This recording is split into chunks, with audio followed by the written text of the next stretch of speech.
Bonjour, moi c'est Aladin, je vais vous présenter Friendcast. Friendcast, c'est un outil qui permet aux chaînes de télévision de gérer leurs interactions avec leurs téléspectateurs en live.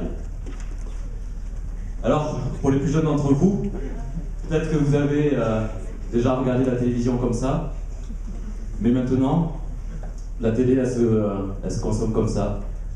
La consommation des médias se superpose.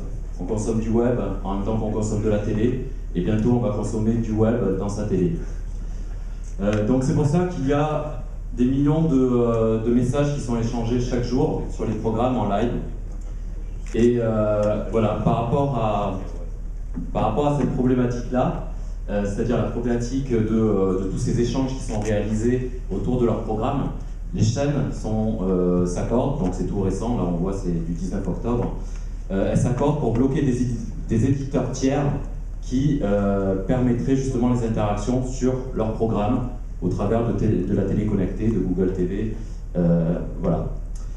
Donc notre offre, c'est Friendcast, ça se concrétise par une plateforme à marque blanche qui va permettre la gestion de ces interactions.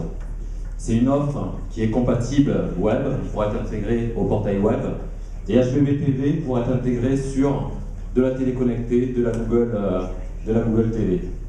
En 3 points, un front office d'échange entre utilisateurs, un back office de gestion des modérations et des widgets d'interaction.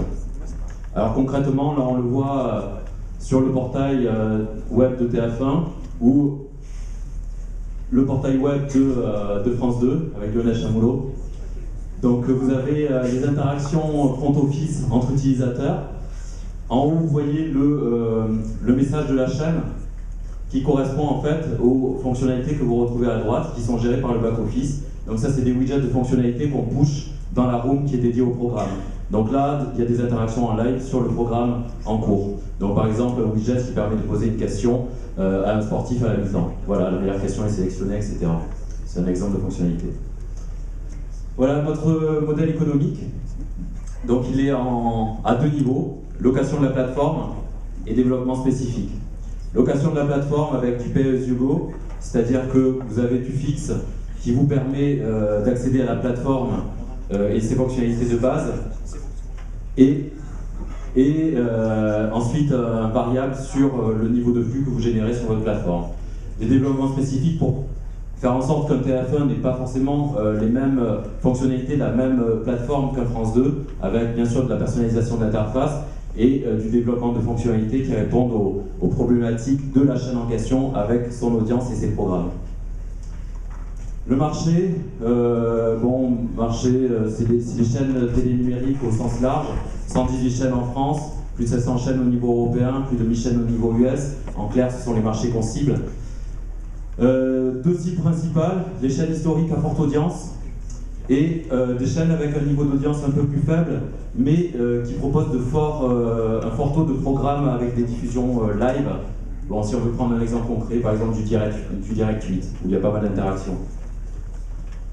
Sur notre prévisionnel, en 3 étapes.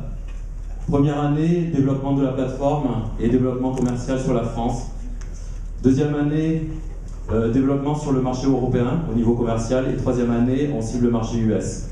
Voilà, concrètement, c'est 5 clients la première année sur le marché français, 15 sur le marché européen. Alors, c'est des contrats qui sont sur 24 mois. Donc, on a des reports de clients.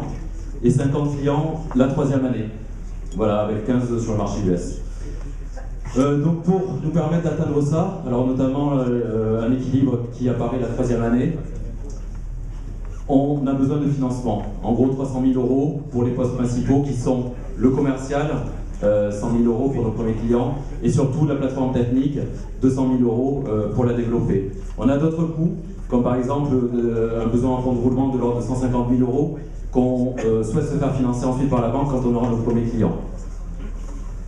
Voilà, alors la Dream Team, moi-même, multisérial entrepreneur, Bastien, notre rockstar développeur, Maxime, notre défenseur de porte, et Camille, notre attouchard en marketing. Voilà, merci.